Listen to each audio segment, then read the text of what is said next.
की third wave वर्तमान में पूरी दुनिया में है।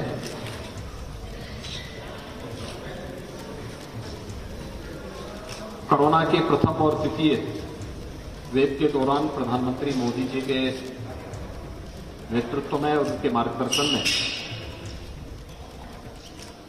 पूरे देश ने कोरोना में जीवन और जीविका दोनों को बचाने में बड़ी भूमिका का निर्वहन किया।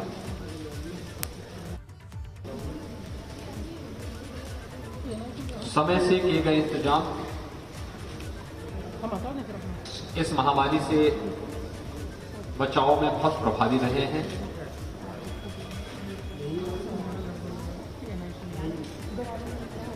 यद्यपि दुनिया के अंदर बड़ी बड़ी ताकतें इस महामारी के सामने पस्त हुई हैं, लेकिन भारत का कोविड प्रबंधन दुनिया के अंदर सर्वत्र सराहा गया। देश की सबसे बड़ी आबादी के राज्य उत्तर प्रदेश में भी कोविड प्रबंधन का कार्य भारत सरकार के साथ मिलकर के उत्तर प्रदेश सरकार ने प्रभावी ढंग से आगे बढ़ाया और इस दौरान बहुत सारे मॉडल भी खड़े किए जिसकी सर्वत्र सराहना हुई। कोरोना के दौरान उत्तर प्रदेश के पास सबसे बड़ी चैलेंज थी, सबसे बड़ी आबादी का राज्य था।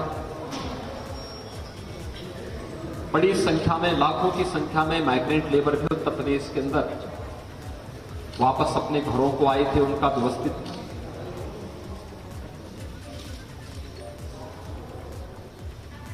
उन्हें उनके घरों तक सुरक्षित पहुंचाने की व्यवस्था और उनके पुनर्वास की व्यवस्था करनी थी। भारत सरकार के सहयोग से सभी कार्यक्रम संपन्न किए गए। सेकेंड वेव के दौरान ऑक्सीजन की क्राइसिस भी हुई, लेकिन मुझे ये बताते हुए प्रसन्नता है कि भारत सरकार के सहयोग से आज हम लोग ऑक्सीजन में आत्मनिर्भरता के लक्ष्य को उत्तर प्रदेश प्राप्त कर चुका है। हर जनपद में पर्याप्त मात्रा में ऑक्सीजन प्लांट लग चुके हैं। 551 ऑक्सीजन प्लांट हम लोगों ने पूरे प्रदेश के अंदर लगाए और आपके मेरठ जनपद में भी 29 ऑक्सीजन प्लांट स्थापित किए गए, जिनमें से 28 क्रियाशील हैं। प्रधानमंत्री मोदी जी के मार्गदर्शन में वैक्सीनेशन का जो कार्यक्रम था ये बहुत प्रभावी रहा और इस वैक्सीनेशन के कार्यक्रम के कारण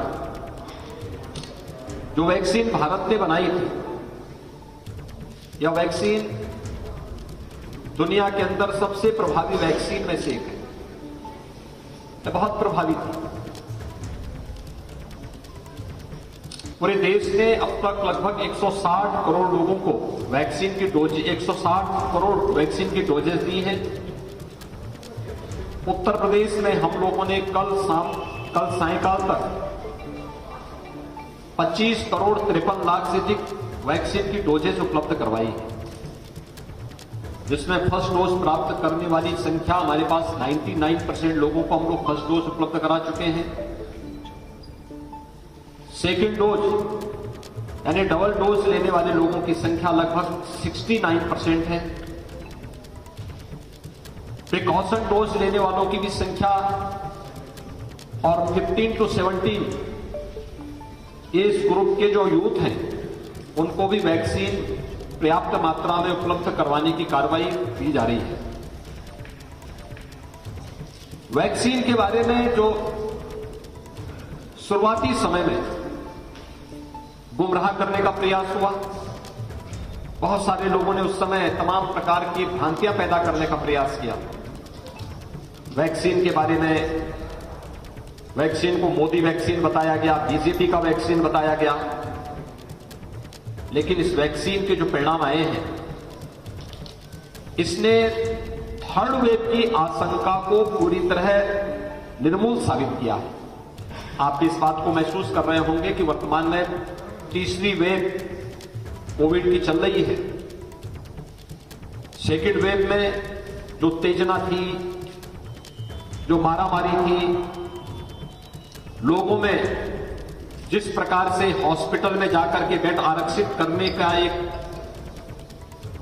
बहुत ज्यादा अति सक्रियता देखने को मिली थी, थर्ड वेव में ऐसा कुछ नहीं है। यानी प्रदेश के अंदर भी और मेरठ के अंदर भी मैं इस बात को देख रहा था कि मुश्किल से 1 से 1.5% लोग ही हॉस्पिटल में आए हैं, और वे भी हॉस्पिटल में वही लोग हैं जो पहले से किसी गंभीर बीमारी से ग्रसित हैं। शेष लोग होम आइसोलेशन में इस सुविधा का लाभ ले रहे हैं और आराम से वहां पर निगरानी समितियों की देखरेख में इंटीग्रेटेड कोविड कंट्रोल सेंटर के माध्यम से उनसे निरंतर संपर्क करते हुए, संवाद बनाते हुए उन्हें उपचार की सुविधा उपलब्ध करवाई जा रही है। जीवन और जीविका को बचाने के लिए जो कार्यक्रम किए गए, आज उसी का परिणाम है कि फ्री में वैक्सीन, सबको वैक्सीन तो दी गई, लेकिन गरीब को किसी के सामने हाथ न फैलाना पड़े, उन्हें फ्री में राशन की सुविधा भी महीने में 2 बार दी जा रही है। प्रदेश के अंदर 15 करोड़ लोग फ्री में राशन की सुविधा का लाभ भी प्राप्त कर रहे हैं। हमारा प्रयास है कि 31 जनवरी तक हम प्रदेश के अंदर 100% लोगों को फर्स्ट डोज उपलब्ध करवा दें। यानी वैक्सीन की एक डोज भी कोरोना महामारी के खतरे से 75% तक बचाव का रास्ता निकाल सकती है। और जो आंकड़े आए हैं, ये बहुत चौंकाने वाले आंकड़े हैं। इसी प्रकार से जिसने डबल डोज का कवर ले लिया है, उसको सुरक्षा कवच बहुत अच्छा प्राप्त हो चुका है। ये देखने को मिला है कि बहुत कम लोग फिर इससे, या तो अगर संक्रमण की चपेट में आए हैं तो संक्रमण बहुत माइल्ड रहा है। हमारा प्रयास है कि अगले 10 दिन के अंदर थर्ड वेव भी पूरी तरह नियंत्रित होकर के एक सामान्य स्थिति को हम बहाल करेंगे। और इसीलिए हम लोगों ने फर्स्ट वेव के दौरान लॉकडाउन और कोरोना कर्फ्यू को छोड़ दिया जाए तो शेष सामान्य जनजीवन को हम लोगों ने सामान्य रूप से चलने दिया। वर्तमान में केवल नाइट कर्फ्यू है। वैक्सीनेशन और बच्चों को संक्रमण से बचाने के लिए स्कूल कॉलेजेस बंद किए गए हैं, लेकिन बहुत शीघ्र वे भी प्रारंभ होंगे। और मेरा विश्वास है कि भारत सरकार के मार्गदर्शन में, प्रधानमंत्री मोदी जी के मार्गदर्शन में कोविड प्रबंधन के इस कार्यक्रम को हम मजबूती के साथ आगे बढ़ाने में हमें मदद मिलेगी। जनपद मेरठ में भी अब तक 41 लाख से अधिक वैक्सीन की डोजेज उपलब्ध कराई जा चुकी हैं। जनपद मेरठ को भी इस बारे में बताया गया है कि जो लोग अभी भी वैक्सीन लेने में संकोच कर रहे हैं, उनको इसके परिणाम के बारे में बताना चाहिए। व्यापक जागरूकता पैदा किए जाने की आवश्यकता है और प्रयास हो कि अगले 1 सप्ताह 10 दिन के अंदर यहां पर भी सभी लोग वैक्सीन की फर्स्ट डोज ले लें